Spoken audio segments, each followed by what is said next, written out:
Esse vídeo é a segunda parte de um estudo chamado Marcha para o Armagedon.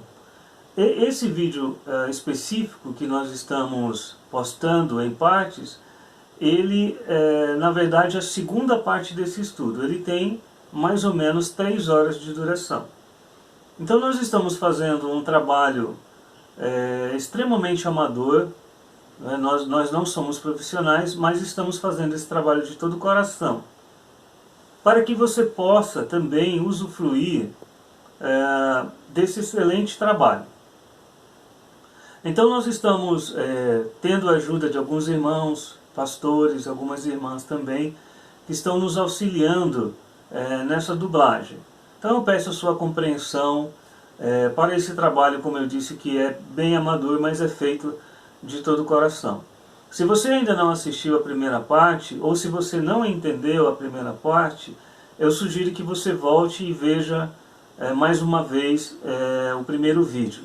No primeiro vídeo é estabelecido como os Estados Unidos, que foram estabelecidos, foram fundados em princípios cristãos, e se tornaram o maior país cristão do mundo, um país que evangelizou o mundo inteiro, usando a King James Bible, e também estabelecendo muitos trabalhos missionários, como esse país começou a se degradar. E é interessante, e se você não prestou atenção, volta a dizer, volta no primeiro vídeo, como uma mulher rebelde foi capaz de conturbar todas as bases de fundação das universidades nos Estados Unidos. Nessa segunda parte que você vai assistir, nesse vídeo que você vai assistir agora, eles vão continuar explicando como a religião mundial continuou se desenvolvendo, como o ocultismo, como o espiritismo começou a se formar, e como políticos envolvidos com esse tipo de religião também se mostraram no mundo como grandes líderes. E nós vamos mais à frente ver também, já nesse vídeo é comentado, como a teoria, a falsa teoria da evolução, a falsa ciência da psicologia moderna, está envolvida com ensinamentos que são contrários às Sagradas Escrituras. Eu espero que você continue acompanhando e que você seja abençoado por Deus também através desse trabalho. Eu peço que você continue orando por nós, para que possamos ser habilitados por Deus a dar continuidade a esse trabalho, como disse, muito amador, mas que é feito de todo o coração. Que Deus abençoe você. Fique agora com a segunda parte do filme Marcha para o Armagedon, parte 2.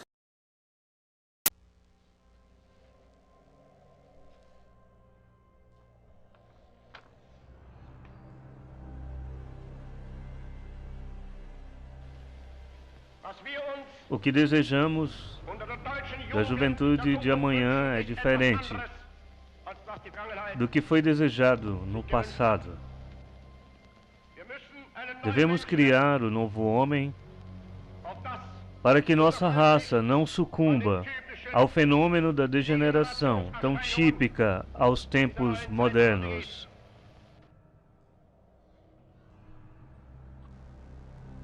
Sabe, porém, isto, que nos últimos dias sobrevirão tempos trabalhosos.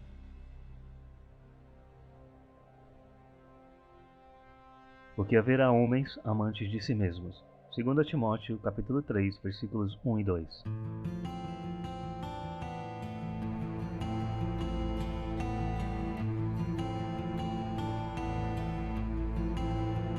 A Dulan Filmes apresenta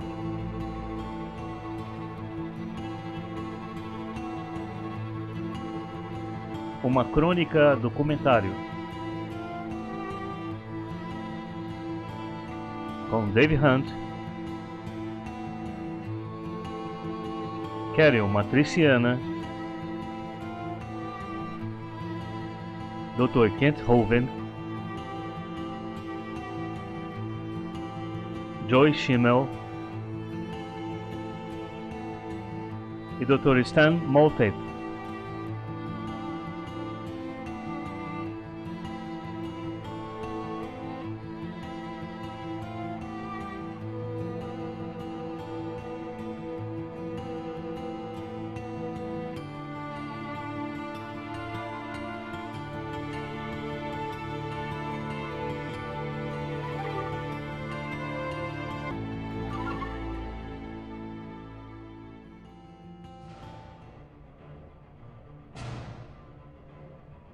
Megiddo, a Marcha para o Armagedon, parte 2.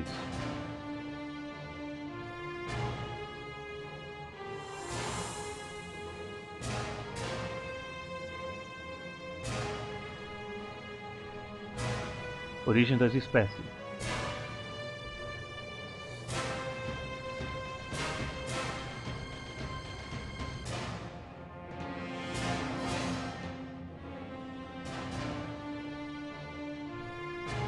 Ciclone B. Uri Geller, Conspiração Aquariana. Nova Era.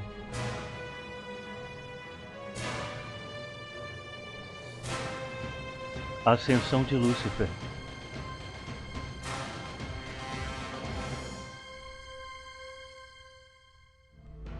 A Nova Era.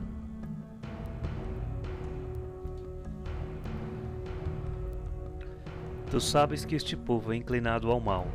Êxodo 32, 22, parte B.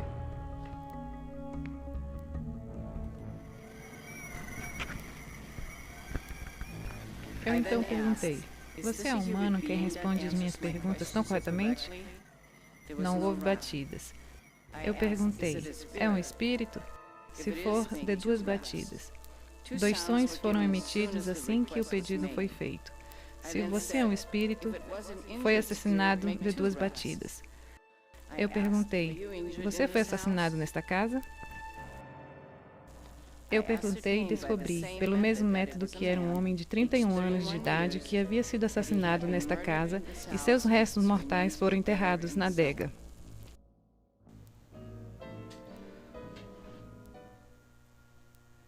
Este relato foi feito pela Sra. Margaret Fox, de Hydesville, Nova York, sobre eventos ocorridos em 31 de março de 1848, e descreve o início do que muitos consideram o nascimento do espiritismo moderno, a comunicação com os espíritos dos mortos ou com seres de uma outra dimensão. Bem, apesar da Sra. Fox ter feito esse registro, ela relatou que suas filhas Kate e Margareta, fotografadas aqui com a irmã Leia, foram de fato as verdadeiras médiums desse encontro. As irmãs reivindicaram um contato com um espírito desencarnado que elas chamavam de Senhor Pé Fendido. As irmãs Fox iniciaram um movimento que explodiu no século XIX, cercado de muitas controvérsias. As irmãs ficaram ricas e famosas rapidamente, viajando com artistas como P.T. Barnum, do Circo Barnum e Bailey, atuando como médiums profissionais. Embora o ceticismo e as acusações de fraude as tenham seguido durante todas suas vidas, 56 anos depois, em 22 de novembro de 1904, o jornal de Boston relataria que o esqueleto do homem que deveria ter causado as batidas ouvidas pela primeira vez pelas irmãs Fox em 1848 havia sido encontrado nas paredes da casa ocupada pelas irmãs, removendo qualquer sombra de dúvida sobre a verdadeira descoberta da comunicação com os espíritos. Após os eventos em Hydesville, Margareta Fox experimentaria novos encontros. Usando o alfabeto para se comunicar, ela obteve a seguinte mensagem de um espírito que lhe disse: queridas amigas, vocês devem proclamar esta verdade ao mundo, que é o alvorecer de uma nova era. Vocês não devem tentar ocultá-lo por mais tempo e devem cumprir seu dever. Deus as protegerá e os bons espíritos cuidarão de vocês. No local do chalé das irmãs Fox, na rodovia Hydesville, 1510, foi erguido um monumento que dizia: este local, Hydesville, foi o berço do espiritismo moderno, o lar das irmãs Fox, por cuja comunicação mediúnica com o mundo espiritual foi estabelecido em 31 de março de 1848. O monumento ainda tinha os dizeres: a morte não existe, os mortos não existem. Posto aqui em 5 de dezembro de 1927. Mais tarde, um obelisco maçônico em Rochester, Nova York, foi erguido para comemorar o evento. Porém, pesquisadores continuam a questionar exatamente com que ou com quem as irmãs se encontraram. O nome misterioso dado ao espírito, Sr. Pé Fendido, é considerado por alguns como uma referência ao velho adversário da humanidade, o diabo. No despertar dos encontros das irmãs Fox, um homem chamado Phineas Quimby abriu um escritório em 1859, dedicado à cura espiritual. Quimby é considerado o pai do movimento do Novo Pensamento, que se acredita ser o precursor do que hoje é chamado de a Nova Era. Quimby desenvolveu o processo de cura através dos estados alterados de consciência, alcançados principalmente através da hipnose. Ele acreditava que a doença de uma pessoa era o resultado de suas crenças espirituais. Portanto, ao livrar a pessoa de suas antigas crenças e introduzindo-a ao novo pensamento, ele poderia supostamente curá-la. Seus seguidores escreveram isso durante o tratamento de seus pacientes. O Dr. Quimby permitiu que sua mente se tornasse passiva por algum tempo e dessa maneira foi afetado pela mente perturbada de seu paciente, portanto, pôde sentir suas dores. Então, porque seus sentidos espirituais foram libertados de suas próprias crenças, eles foram possuídos e controlados por uma inteligência superior. Através do que ele aprendeu em suas sessões, Dr. Quimby começou a abandonar suas crenças tradicionais em favor do que a inteligência superior lhe revelava. A revista do Novo Pensamento relatou que Quimby acreditava que Jesus de Nazaré foi a única pessoa que ensinou essa ciência, afirmando: "Não tenho dúvidas de que ele seja o único profeta verdadeiro que trouxe ideias inteiramente superiores ao mundo. Note que ele não foi um homem melhor que ninguém, mas ele foi apenas a personificação de uma sabedoria superior."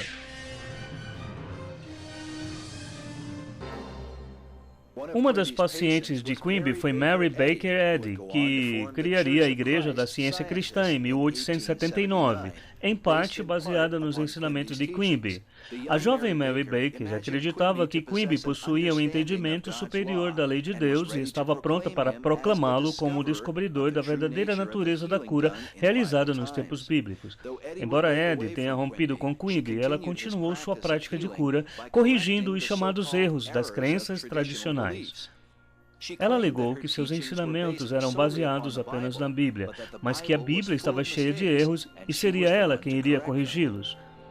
É relatado que Eddy acreditava que a Bíblia continha 30 mil erros no Antigo Testamento e 300 mil erros no Novo Testamento. Quando publicou seu livro Ciência e Saúde com a Chave das Escrituras, ela afirmou que esta era a revelação final de Deus para a humanidade e que seu trabalho foi inspirado por Deus. A palavra-chave no título de seu livro faz referência de que ela própria seria a chave para desvendar a Bíblia, que ela afirmou de livro sombrio, e que seus escritos forneciam a chave mencionada em Apocalipse 3:7. Portanto, como uma suposta chave, Eddy procurou explicar o que ela considerava maus entendidos. Por exemplo, a Bíblia diz que está alguém entre vós doente, chame os presbíteros da igreja e orem sobre ele, e a oração de fé salvará o doente. No entanto, Eddy foi criticada por ensinar que a oração pelos enfermos não é o que levará uma pessoa a ser curada, mas a cura virá apenas através dos que possuem entendimento iluminado. Eddy escreveu especificamente que o costume comum de orar pela recuperação dos doentes encontra base na crença cega, enquanto a ajuda deve vir do entendimento iluminado. Entre outros problemas estão os dos seus ensinamentos sobre as questões como o pecado e a morte. Eddy acreditava que essas coisas eram apenas ilusões e que uma pessoa deveria vencê-las percebendo sua irrealidade. Entretanto, a Bíblia ensina que todos pecaram e destituídos estão da glória de Deus, e que a morte passou a todos os homens, por isso que todos pecaram. Além disso, as Escrituras afirmam que se dissermos que não temos pecado, enganamo-nos a nós mesmos e não há verdade em nós. Mas Mary Baker Eddy ensinou que não existe pecado, e a crença no pecado, que cresceu terrivelmente em força e influência, é um erro do inconsciente. Sobre o sacrifício de Cristo na cruz, ela ensinou que o sangue material de Jesus não era mais eficaz para purificar do pecado quando foi derramado sobre a árvore amaldiçoada do que quando estava fluindo em suas veias, enquanto ele falava diariamente sobre os negócios do seu Pai. O próximo ensinamento de Eddy negou a ela mesma, redefinindo a ressurreição de Cristo com uma linguagem sombria que parece predizer os ensinamentos da nova era. Ela disse que a demonstração final da verdade que Jesus ensinou e pela qual foi crucificado abriu uma nova era para o mundo. O recinto solitário da tumba forneceu a Jesus um refúgio de seus inimigos, um lugar para resolver o grande problema da humanidade. 3 dias de trabalho no sepulcro colocaram um selo da eternidade no tempo. Ele provou que a vida era imortal. As visões de Ed sobre Jesus pareciam chegar à mesma conclusão que resultaram do encontro espírita das irmãs Fox. A ideia de que a morte não existe, os mortos não existem. A pesquisadora Gary Hand resume as opiniões de Ed sobre Jesus dizendo que ela ensinou que Jesus Cristo era apenas um homem que superou a morte ao perceber que ela não existia. Portanto, ele não ressuscitou dos mortos porque ele nunca morreu. Jesus Cristo não era o Filho de Deus. Ele não veio de Deus. Mas é apenas uma ideia da mente infinita, ou seja, o princípio de Deus. Ed afirmou que Jesus demonstrou o poder da ciência cristã ao curar mentes e corpos mortais, mas esse poder foi deixado de lado e deve novamente ser discernido espiritualmente. Esse desejo de gerar cura por meios espirituais teve grande impulso no século XIX. Em 1848, no mesmo dia que as irmãs Fox supostamente se comunicaram com os mortos, um homem chamado Andrew Jackson Davis escreveu em seu diário: "No raiar do dia desta manhã, uma respiração quente passou pelo meu rosto e ouvi uma voz terna e forte me dizer: 'Irmão, o bom trabalho começou. Veja, eis que nasce uma demonstração viva.'" Como Phineas Quimby e mais tarde Edgar Cayce no século XX, Andrew Jackson Davis realizou diagnósticos médicos e curas enquanto estava no estado de transe hipnótico. Fazendo uso do que chamou de olhos espirituais em sua testa, ele ficaria conhecido como João Batista do Espiritismo moderno e profeta da nova revelação. Em 1844, Davis afirmou ter sido abduzido de sua casa em Poughkeepsie, 40 km de distância para as montanhas Catskill, onde teria encontrado os espíritos desencarnados há muito tempo do filósofo grego Galen e do vidente sueco Emanuel Swedenborg. Galen deu a Davis uma varinha mágica de cura, enquanto Swedenborg prometeu instruí-lo e guiá-lo. Depois disso, Davis se considerou pessoalmente guiado em seus passos pelo místico sueco. Como resultado, os ensinamentos de Andrew Jackson Davis eram praticamente idênticos ao de Swedenborg. Swedenborg, às vezes conhecido como um homem que conversava com anjos, foi um médium espírita que morreu em 1771 e ficou mais conhecido por seus conceitos não bíblicos do céu e inferno. Durante sua vida, ele escreveu muitos livros sobre suas experiências, embora tenha dito que os livros não foram escritos por ele mesmo. Em vez disso, ele alegou que seus livros foram inspirados por espíritos e anjos do mundo espiritual. Esses espíritos falaram repetidamente a Swedenborg sobre os erros da doutrina tradicional da igreja, e, como resultado, ele argumentaria contra a ideia de um Deus triuno e, assim como Mary Baker Eddy veementemente rejeitaria o conceito da expiação cristã e do pecado original. A rejeição de Swedenborg da expiação de Cristo na cruz foi tão extrema que ele escreveu: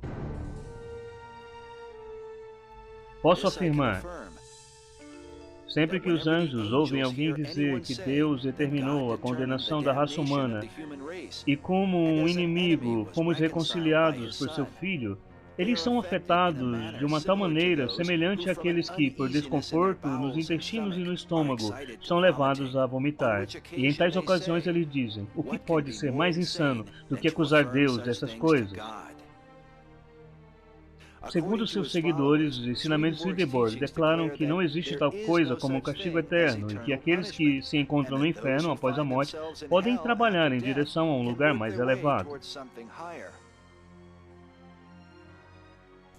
No entanto, o próprio Swedenborg alertou contra as revelações dos próprios espíritos com quem ele se comunicava em suas diversas obras teológicas que escreveu.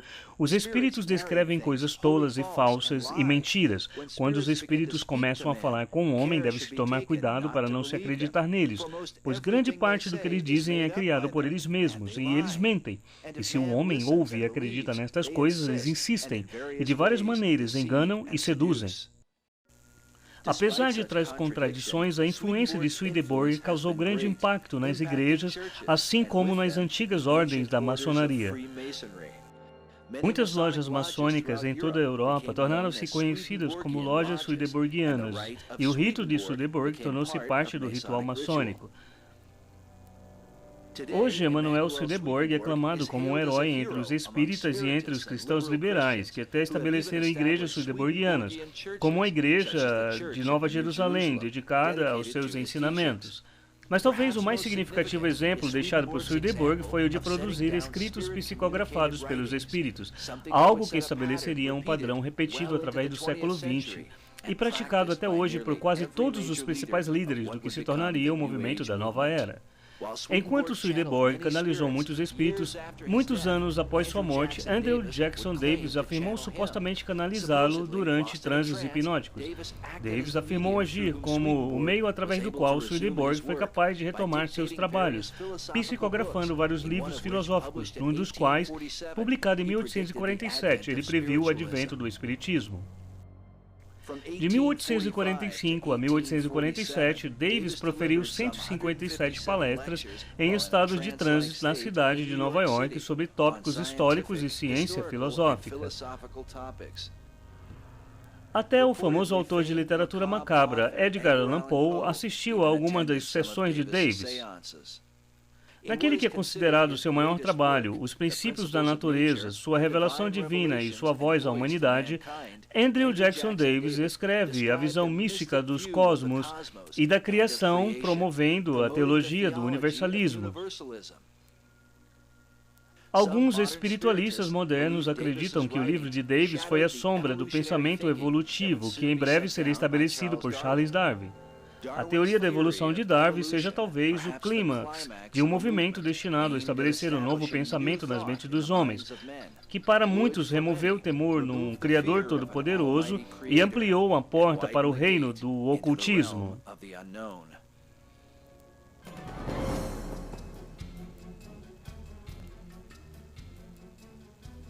Através do século XIX e XX, a cultura ocidental foi dominada por um fascínio pela comunicação espírita e pelos fenômenos paranormais. Algumas das pessoas mais influentes da era moderna foram influenciadas pelo espiritismo da nova era e pelo ocultismo. Desde Mary Todd Lincoln, esposa de Abraham Lincoln, que realizou sessões na Casa Branca tentando se comunicar com seu filho Willie, que morreu muito jovem, até Hillary Rodham Clinton, que supostamente entrou em contato com o fantasma de Eleanor Roosevelt através do psíquico da nova era, Jim Dixon. Hillary é aqui fotografada submetendo-se ao poder de um xamã índio americano. Inventores, heróis, ditadores, líderes mundiais e até presidentes americanos foram influenciados ou estiveram diretamente envolvidos com o movimento. Thomas Edison passou anos a fio tentando desenvolver uma máquina que pudesse se comunicar com o espírito dos mortos. Embora seus esforços não tenham sido bem-sucedidos, Edison estava convencido de que um dia essa invenção seria possível. Chester Carlson, inventor do agora famoso processo de fotocópia Xerox, relatou que teria recebido a inspiração de sua invenção do mundo espiritual. Carl Gustav Jung, cujos falsos ensinamentos sobre a mente subconsciente teve uma tremenda influência na psicologia moderna, afirmava ser guiado por um espírito misterioso chamado Philemon.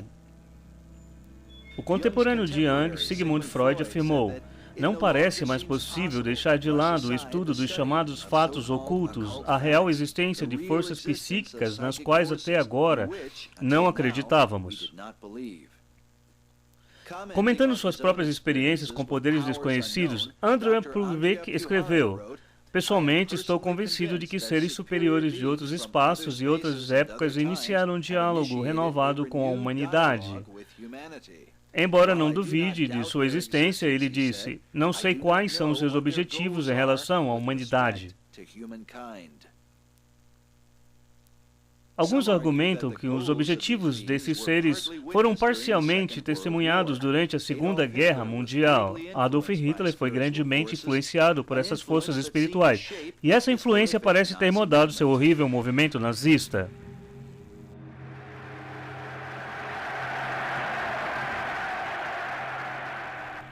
O filósofo e intelectual francês Denis de Hoogeman certa vez descreveu sua experiência em um comício nazista em 1938. De Hoogeman disse que, apesar de sua rigorosa tentativa de permanecer desapegado do espetáculo que se desenrolava diante dele, ele foi involuntariamente atraído pelo vértice da adulação histérica das multidões por Adolf Hitler. Foi apenas por meio de um tipo de esforço sobre-humano, disse o filósofo francês, que ele foi capaz de recuperar seu equilíbrio diante da presença hipnotizante do gênio maligno de Hitler.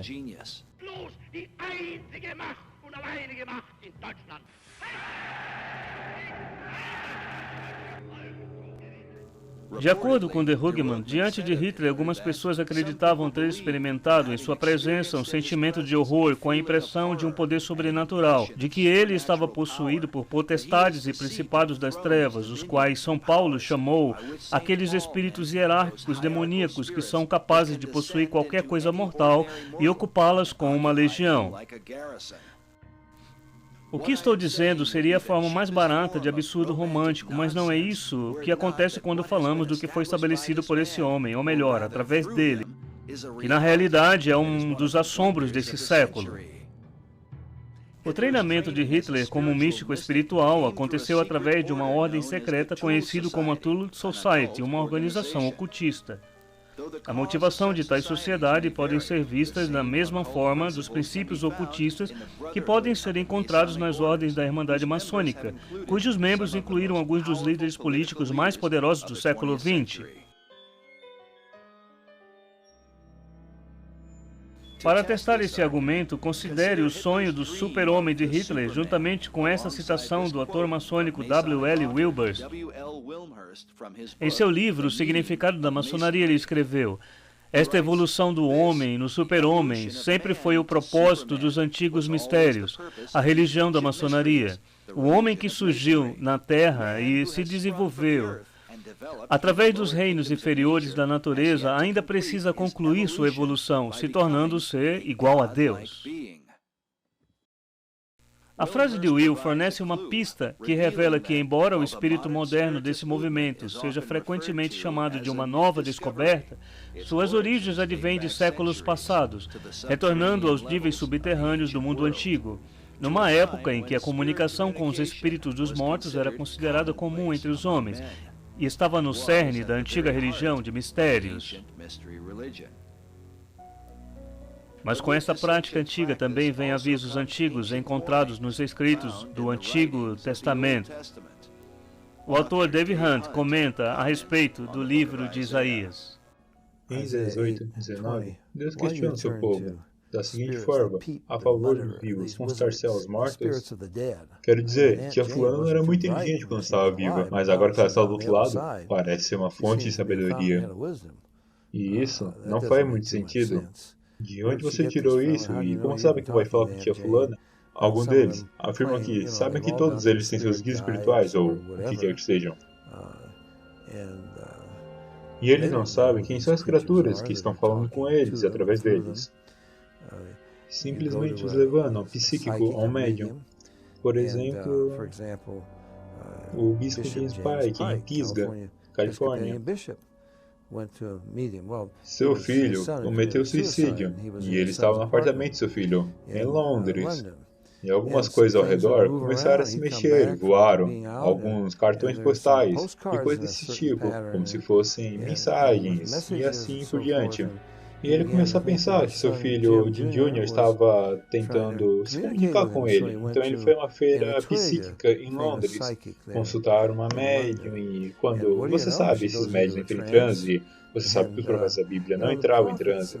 Eles não entravam no estado alterado de consciência, então algo assumia controle. Deus falava com eles. Eles nunca faziam isso, mas de qualquer maneira, a médium entrou em transe. Uau! Falou com a voz de seu filho Jim Jr., falando através dela. E ele dizia coisas que só ele e seu filho saberiam, coisas que ela não poderia saber.